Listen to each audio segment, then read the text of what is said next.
Steve Jobs, 5.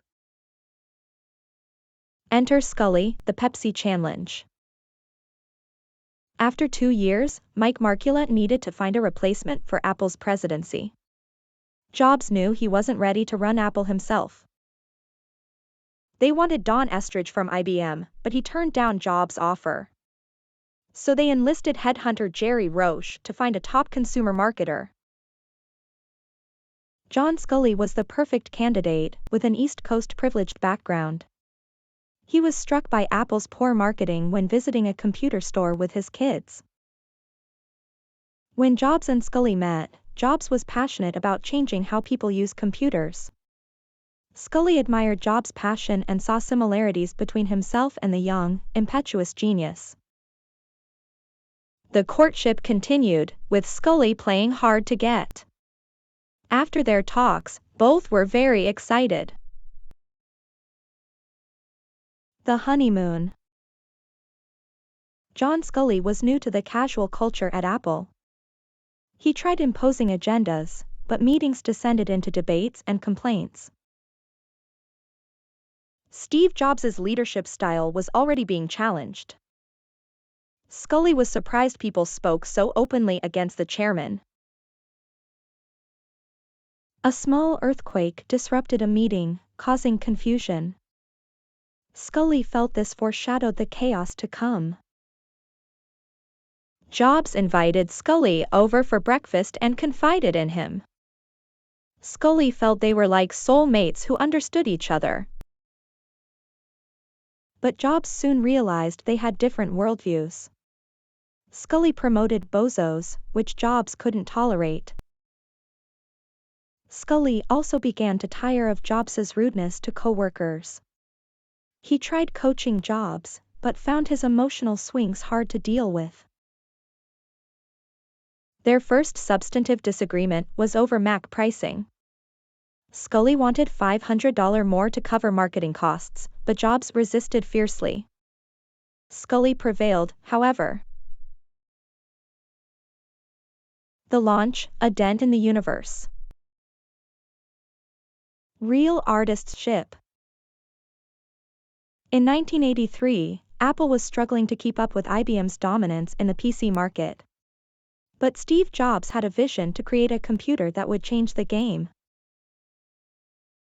Jobs knew that the Macintosh had to be revolutionary to stand out from the competition.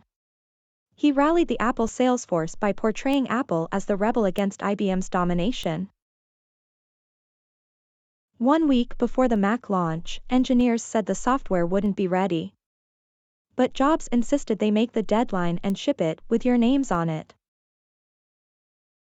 The engineers worked 3 all-nighters to finish the software. Jobs arrived Monday morning to find Hertzfeld nearly comatose on the couch. Despite the challenges, the first Macs rolled out of the factory. Jobs famously declared, "Real artists ship." The 1984 ad. Jobs wanted a revolutionary ad for the Mac launch. Creative director Lee Clow's team developed the iconic 1984 concept, playing off the Orwell novel.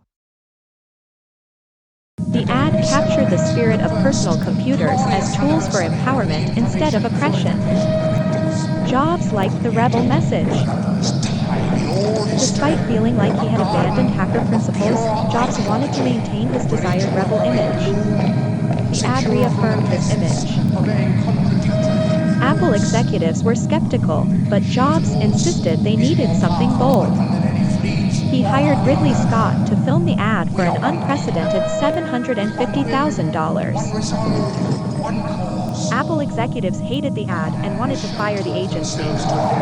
But Jobs screened it successfully for the sales force. In a defiant move, the agency only sold the 30-second slot. Marketing head Bill Campbell had it run during 1984's Super Bowl. Macintosh. The ad was watched by 96 million views and became an instant sensation. It was later voted the greatest ad ever. Publicity Blast. Jobs had an intuitive sense for manipulating journalists' competitive instincts for coverage. He learned some media tricks from Regis McKenna. In 1983, Jobs took his engineers to Newsweek and the result was a flattering profile. This was the start of Jobs' mastery of product launch publicity. Jobs was not always successful in his media interactions. He unsuccessfully pushed Rolling Stone writer Stephen Levy to put the Mac team on the cover, dissing Levy's recent article. But Jobs learned from his mistakes and went on to ensure that major publications would feature his future product launches prominently. This was critical to the success of Apple's product launches. January 24, 1984. Andy Hertzfeld worked tirelessly on the Macintosh software. He quickly went back to work to create a demo for the launch event.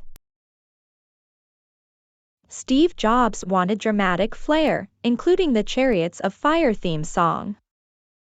The team worked hard to have an impressive demo ready in time. Jobs loved a speech generator that gave the Mac an endearing voice. During launch rehearsals, Jobs directed many tweaks.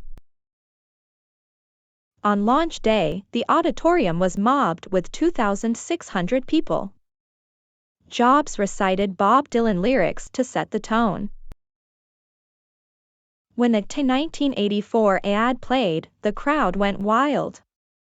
Jobs then revealed the Macintosh and showed off its graphics, fonts, and voice capability.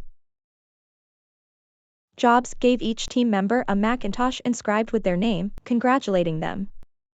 Though his management style was harsh, Jobs' vision made the Macintosh possible. Gates and Jobs, when orbit intersect. Steve Jobs and Bill Gates were like binary stars in the tech world, shaping the industry with their rivalry despite different backgrounds. Gates was better at coding, while Jobs was more intuitive about design. Despite their differences, each thought he was smarter. After 30 years, Gates developed some respect for Jobs, but Jobs never fully appreciated Gates' strengths, unfairly dismissing him. When developing Mac, Jobs visited Gates to get Microsoft to write Mac software. Jobs' vision enticed the Microsoft team. Gates wasn't very impressed by initial Mac demos and found Jobs' attitude off-putting during visits. But both teams were excited to work together. The Mac engineers found Gates difficult as he didn't listen but jumped ahead arrogantly. Still, Microsoft dedicated more people to Mac software than Apple. Gates and Jobs forged a bond for a bit. At an industry conference, they smiled as others were oblivious to the graphical interfaces Apple was developing. Gates enjoyed visiting Cupertino to see Jobs interacting manically with employees, shifting extreme moods. He observed Jobs' reality distortion field. The original bundling deal later changed, upsetting Microsoft. But unbundling likely helped Microsoft in the end.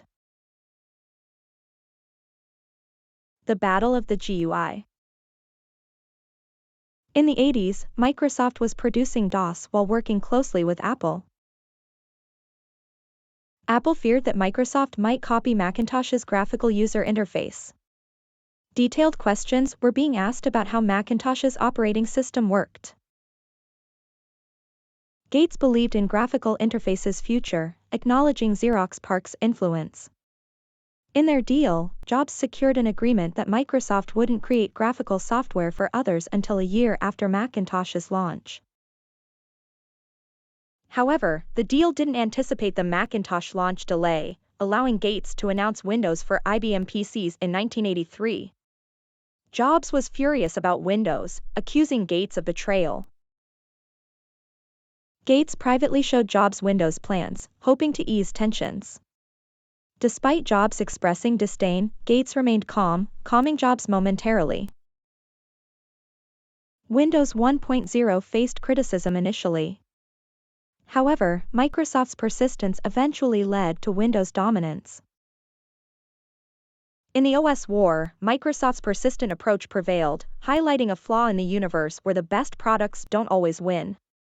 Jobs never forgave Microsoft, claiming theft, while Gates called it a distortion.